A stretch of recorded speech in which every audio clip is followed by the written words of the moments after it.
Hey friends, I have set up a disc golf course in my backyard. And if you have a frisbee, that's great. And actually, I don't even have a frisbee, so I'm going to use a ball. But the way I have it set up is each hole is a different par, and par is the number that you think makes sense for that hole. So if I think that I can get to the hole in 3 shots, I'm going to make it a par 3. If I think that I can make it in 4 shots, I'm going to make it a par 4. And anytime you get less than par, your score improves. And it goes negative. It does not go to positive, it goes negative. You add to your score if you get over par.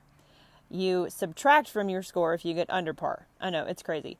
So I'm going to show you the different pars, and then I'm going to show you some of the materials that I have used. All right, so this is my first hole. It is a par 3, and there's an arrow going this direction, and it looks like it's not going to be that first table, it's going to be the second table. So anytime that I throw my ball, I'm going to throw it from the hole. I'm going to put my foot on that marker right here, and I'm going to throw it.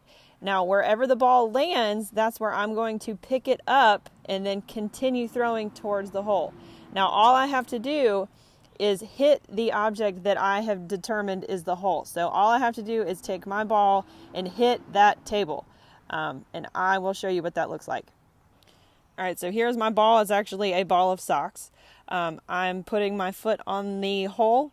I am throwing the ball, and it got pretty far.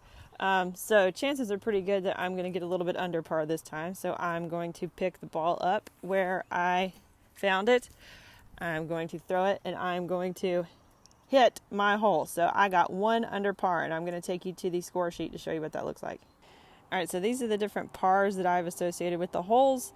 Since the first one was a par 3, I put that I got a 2 on that one, and then I will show you what I added up towards the end. And I'm also going to show you right now the different holes and how I have them set up. All right, so this is a par 3. It is the second hole. There's an arrow going this direction, and it looks like it is that chair.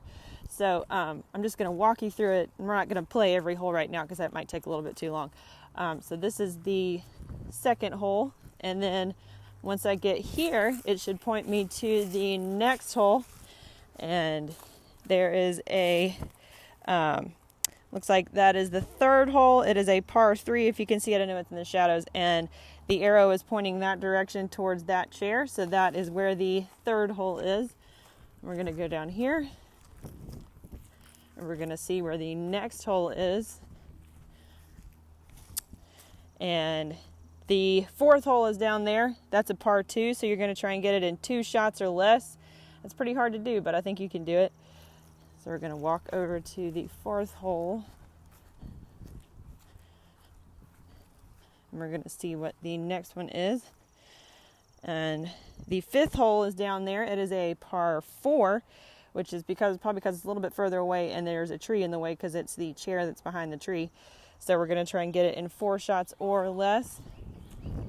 And then once we get to the fifth hole, I have just made 6 holes in my backyard because that's how big my backyard is. Yours may be bigger. The sixth hole is a par 2, and it is that ladder right there. So if I'm able to get the ball to that ladder in 2 shots or less, then I will improve my score. Now I'm going to play a round, and I'm going to come up with the score and figure out what my score is at the end. All right, so this is the score that I got after playing the course. So on the first one, it was a par 3. I got 2, so I am 1 under.